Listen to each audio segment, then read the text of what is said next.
Hello. Well, I hope you enjoyed this. I'm really struggling here. I think I've got a lot to say. I haven't gone really in this direction before, not in an organized way. And so today, still, and tomorrow, I'm going to try to explain what I'm calling the trays, meat, wedges paradigm, for lack of a better name. All right. The Growth of the Soil is a book. I think it was originally in Finnish. I think it, or maybe it was in Danish, or even Swedish. I don't know.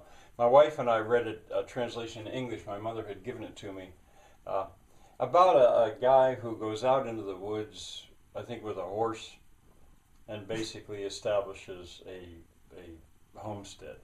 Gets a wife eventually. Um, I'm reminded of that because that's sort of like starting from nothing and making in that case, just a homestead, I think. Adam and Eve, you might think, what are they doing there? Well, I thought about them because Adam and Eve, as a story, whether you believe the story or not, as a story, Cain and Abel, one killed the other had to run off, but there was Seth that was left, and there presumably was a sort of a colonization. Uh, let's see, here's Adam, here's Eve, and there's Seth. I'll get to this in a minute. Robinson Crusoe, I say et al. And others. That whole series of books which are not realistic. Swiss Family Robinson, Mysterious Island.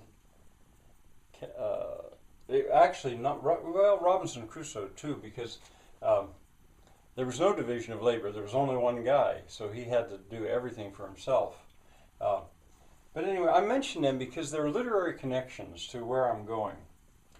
And another thing, the Castros, I didn't really have the time to look them up, but Shirley and I, when we traveled in Portugal 2 years ago, on two occasions, we went to, we went to Celtic Castros. Those would be camps. And there is a spectacular one near Aguarda. This was actually in Galicia, just north of Portugal. And then at Epocende in Portugal, we went to another one. They would be prehistoric, and they were tiny villages, tiny.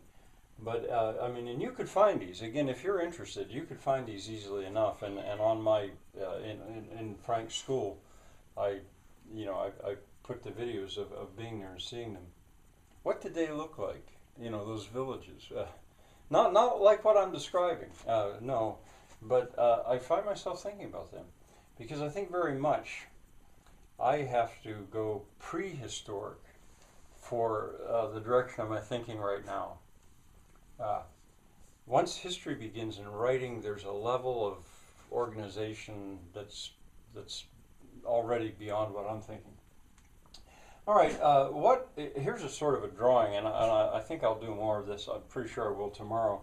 I began to think, I had those 16, or I imagine 16, here's 16 blacksmiths, and there's 16 separate tradesmen or crafts, and I'll list them tomorrow.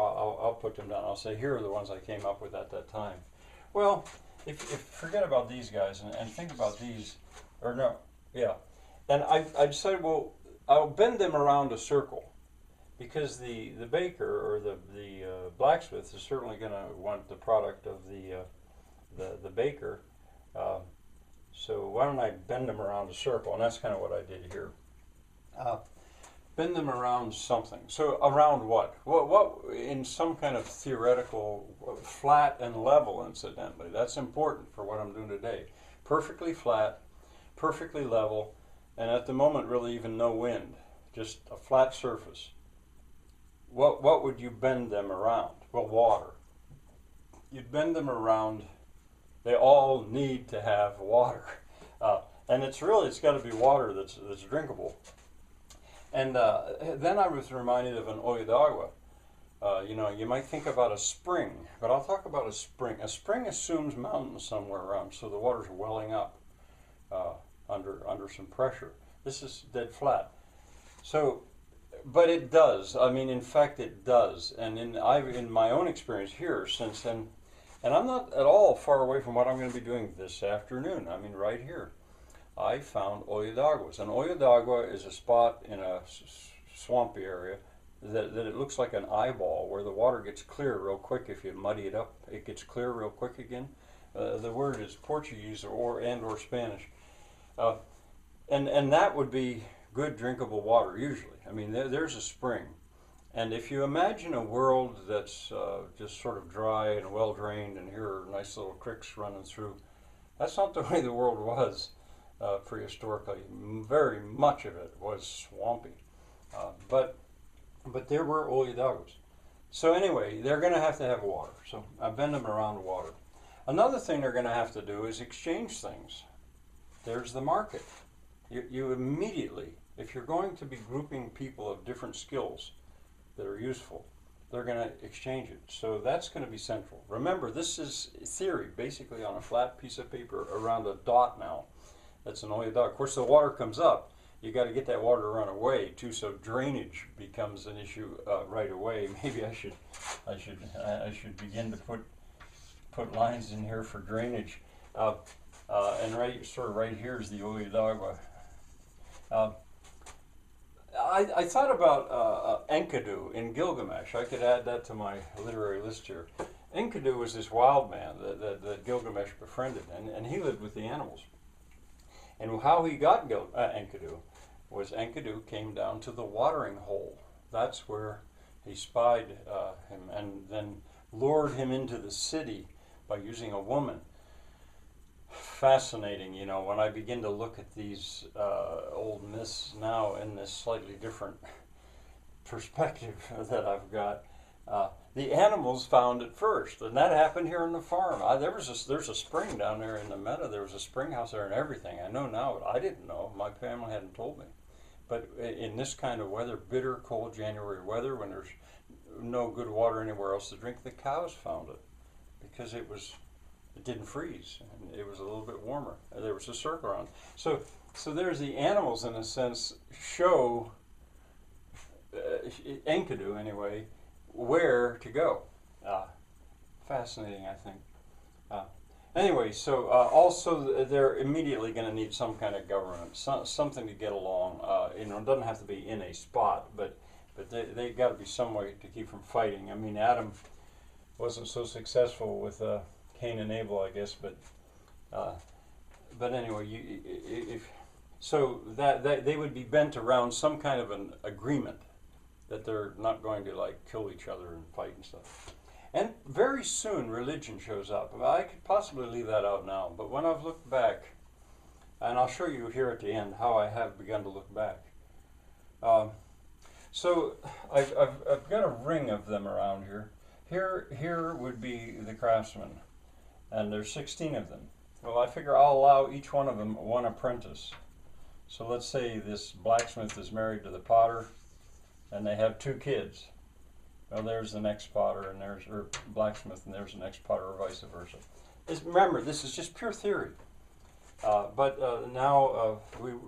if they only would have 2 children per family, it would be stable, sort of thing. Anyway, you also basically, I think, need what the English called a croft, a little bit like a backyard garden, a kitchen garden. So I imagine here's a ring that's the crofts.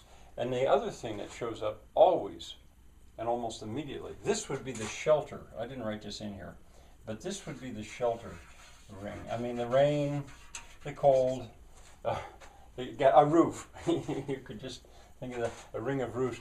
And you know, back here in the Castro near Aguarda, there were these little rings around fire circles. It would be worth it probably to go look at that one way or another. So here's the shelter. It might or might not include the livestock. Here's the Croft Ring. Then the defense. That's what I was going to say. You always and almost immediately need a defensive ring. And if you doubt about that, don't think about the daytime. Think about the middle of the night in Africa. And then you need they are going to need to be supplied. They're going to need to be supplied with fuel, with building materials, with materials to work their trades with. with grain, with calories, with kilocalories, meat possibly. So these are rings, and now I think I'm going to go on with this tomorrow because it's already kind of being too much today. But as my thinking was going on like this, I went back into books like this one, which I don't even know if I have it. Probably I have it from some course at Harvard. But this was the one that I hadn't looked at for quite a while. Planning and village planning in the primitive world, and the drawings at the back of it. I'm not gonna. There, that's a good one to just show you. An aerial photograph of an African village, and that's where I was saying that there tend to be these common. But that's a pure sort of a level, and I'm going to start to mess with this drawing tomorrow. And I don't know, maybe tomorrow I'll finish and can go on to the second semester. We'll have to see how.